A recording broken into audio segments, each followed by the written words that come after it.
Hi friends എല്ലാവർക്കും നമസ്കാരം. നമ്മളിപ്പോൾ നമ്മുടെ പ്രതിപക്ഷ നേതാവ് രാഹുൽ ഗാന്ധി പറഞ്ഞതിന് ഒരു 100% യോജിച്ചിട്ട് കൂടെ നിൽക്കണം എന്നാണ് എൻ്റെ ഒരു അഭിപ്രായം. മനസ്സിലാവുന്നുണ്ടോ? നമ്മൾ 100% കൂടെ നിന്നില്ലെങ്കിൽ നമ്മൾക്കത് പിന്നീട് നമ്മളൊരു ഏകാധിപതി ഭരിക്കുന്ന നാട്ടിലായി മാറും നമ്മുടെ ജീവിതം. ഇത് തിരഞ്ഞെടുപ്പ് കമ്മീഷൻ ഇതിനുള്ള മറുപടി കൊടുക്കുന്നില്ല. കറക്റ്റാണ്. രാഹുൽ ഗാന്ധി എന്തുകൊണ്ട് തോറ്റു നമ്മൾ എന്ന് പറഞ്ഞ് ഇത്രയും ഇന്ത്യ മുന്നണി എന്നൊരു സഖ്യം ഉണ്ടാക്കിയിട്ട് പോലും BJPയെ തോൽപ്പിക്കാൻ പറ്റിയില്ല എന്ന് എന്നായുള്ളത് കൊണ്ട് മാത്രം ഡൗട്ട് കൊണ്ടാണ് ഇത് പരിശോധിക്കാൻ വേണ്ടി 4 പ്രാവശ്യം ഇലക്ഷൻ കമ്മീഷനോട് കത്തയച്ചു. അവരൊരു ഒരു റെസ്പോണ്ടും ചെയ്തില്ല. എന്നിട്ട് പിന്നെ എന്നാൽ നമുക്ക് തന്നെ നേരിട്ട് അന്വേഷിക്കാം, നേരിട്ട് നോക്കാം എന്ന് പറഞ്ഞപ്പോൾ അവർ വോട്ടർ ലിസ്റ്റ് കൊടുത്തത് ഏകദേശം 300 കിലോ ഭാരം വരുന്ന ഈ അടുക്കി വെച്ച് 300 കിലോ ഭാരം വരുന്ന 7 അടിയോളം ഹൈറ്റിൽ അടുക്കി വെച്ചാൽ ഉണ്ടാവും. അത്രയും ലിസ്റ്റാണ് കൊടുത്തത്. അതാണ് 6 മാസം ആളെ നിർത്തി ചെക്ക് ചെയ്തപ്പോൾ ഒരു നിയോജക മണ്ഡലത്തിൽ മാത്രമാണ് 1,00,000-ൽ പരം വോട്ടുകൾ കള്ളവോട്ടായി മാറിയിരിക്കുന്നത്. 1,25,000 വോട്ടുകൾ കള്ളവോട്ടുകളായി മാറിയിരിക്കുന്നത്. അച്ഛൻ്റെ പേര് ABCD, അമ്മയുടെ പേര് XYZ, അങ്ങനെ ഒരു ആൾ താമസിക്കേണ്ട 2 പേര് താമസിക്കേണ്ട റൂമിലാണ് 80 ആളൊക്കെ താമസിക്കുന്നത്. മനസ്സിലായില്ലേ? അപ്പം നമ്മൾ ഇനിയും ഇതൊരു പ്രതിപക്ഷ നേതാവാണ് അല്ലെങ്കിൽ ഇതൊരു കോൺഗ്രസ്സുകാരനാണ് എന്ന് വിചാരിച്ചിട്ട് നമ്മളത് എഴുതി തള്ളിയാൽ നമുക്ക് പിന്നീട് വലിയ ദോഷം ചെയ്യും. നമുക്കൊരു ഭക്ഷണം, ഈ നാട്ടിൽ ഏകാധിപതി ഭരിക്കുന്ന നാടായി മാറും. ഒരു ഭക്ഷണം കഴിക്കാൻ പറ്റാതാവും, ഒരു നല്ല ഡ്രസ്സ് ഇടാൻ പറ്റാതാവും, ഒരു ഫ്രണ്ട്ഷിപ്പ് വയ്ക്കാൻ പറ്റാതാവും. ഫ്രണ്ട്ഷിപ്പ് വയ്ക്കുമ്പോൾ ആൻ്റണിയാണോ അബ്ദുള്ളയാണോ എന്ന് നോക്കേണ്ട അവസ്ഥ വരും. മനസ്സിലായില്ലേ? ജോൺസണാണോ അസ്കറാണോ എന്ന് നോക്കേണ്ട അവസ്ഥ വരും. അതുകൊണ്ട് നമ്മൾ മുന്നോട്ട് തന്നെ പോകണം. രാഹുൽ ഗാന്ധിയുടെ കൂടെ ഇപ്പം നമ്മൾ രാഹുൽ ഗാന്ധിയുടെ കൂടെ നിന്നില്ലെങ്കിൽ അതിവിടെ ഏകാധിപതി ഭരിക്കുന്ന നാടായി മാറും. പിന്നീട് നമുക്ക് ഒരു വഴിയും ഇല്ലാതാവും. ഇപ്പം ജനങ്ങൾ ചെയ്യുന്നത് ഈ രാഹുൽ ഗാന്ധി കൊണ്ടുവന്ന ഈ ലിസ്റ്റിന് ഒരു ടിഷ്യൂ പേപ്പറിൻ്റെ വില പോലും കൽപ്പിക്കാതെ നടക്കുകയാണ്. ഇത് ഇപ്പോഴും ആളുകൾ, ഞാൻ 2 ദിവസം മുമ്പ് ലൈവ് ഇട്ടപ്പോൾ എന്താ ചേട്ടാ രാഹുൽ ഗാന്ധി പറഞ്ഞേ എന്ന് ചോദിക്കുന്ന ആളുകൾ ഇപ്പോഴും ഉണ്ട്. മനസ്സിലായില്ലേ? അപ്പം അങ്ങനെ പാടില്ല. ഇതിൽ നമ്മൾ മുന്നോട്ട് പോയില്ലെങ്കിൽ പിന്നീട് നമുക്ക് ദോഷം ചെയ്യുമെന്ന് പറഞ്ഞാൽ ദോഷം ചെയ്യും. ഈ പറഞ്ഞ പോലെ നമുക്കൊരു നല്ലൊരു സിനിമ പോലും കാണാൻ പറ്റാത്ത അവസ്ഥ വരും.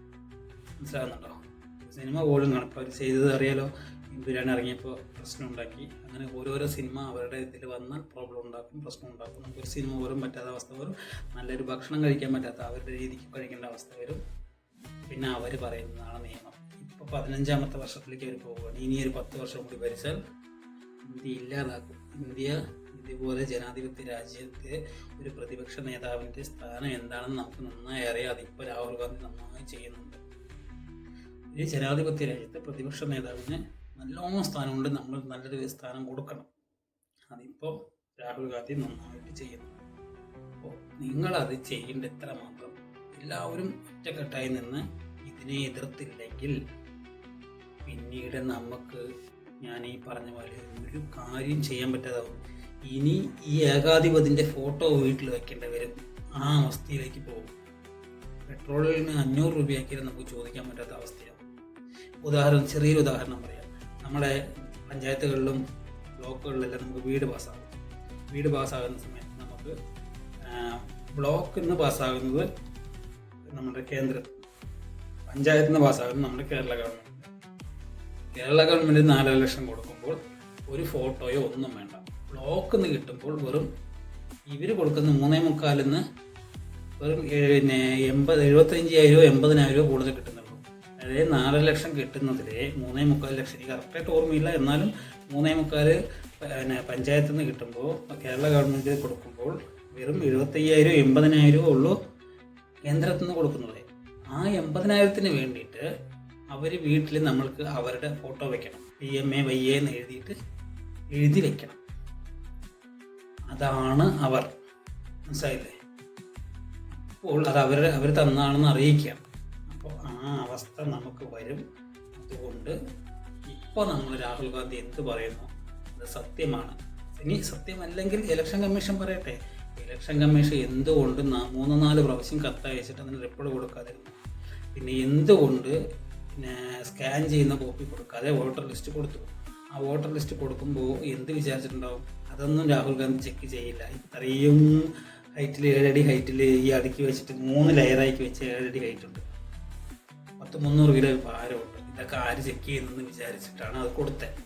പക്ഷേ ഇത് ഇരുന്ന് 6 മാസം കൊണ്ട്, അതുകൊണ്ടാണ് 6 മാസം ആയത്.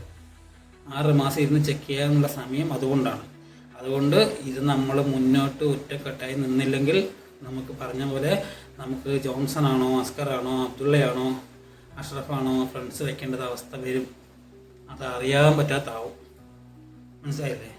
ഇപ്പം നമ്മളെല്ലാ ഫ്രണ്ട്ഷിപ്പും വയ്ക്കുന്നുണ്ട്, എല്ലാ ഭക്ഷണം ആവശ്യത്തിനുണ്ട്, നമുക്ക് വേണ്ട ഭക്ഷണം കഴിക്കുന്നുണ്ട്, നമുക്ക് പറ്റിയ ഡ്രസ്സ് ഇടുന്നുണ്ട്, നമുക്ക് പറ്റിയ സിനിമകൾ കാണുന്നുണ്ട്, എല്ലാം ചെയ്യുന്നുണ്ട്. ഇവർ ഇങ്ങനെ ഒരു 10 വർഷവും കൂടി, നമ്മളൊന്നും പറയാതെ ഒരു 10 വർഷവും കൂടി ഇവർ മുന്നോട്ട് പോയാൽ നമുക്ക് പിന്നെ ഇവിടെ ജീവിക്കാൻ പറ്റാത്ത അവസ്ഥ വരും. അതുകൊണ്ട് നിങ്ങൾ ഇത് ഇങ്ങനെ പോവാതെ എല്ലാവരും ഒറ്റക്കെട്ടായി നിന്ന് രാഹുൽ ഗാന്ധിക്ക് ഫുൾ സപ്പോർട്ട് ചെയ്യുക. അത്രേ എനിക്ക് പറയാനുള്ളൂ. ഓക്കെ, ഇത് ഇഷ്ടപ്പെട്ടാൽ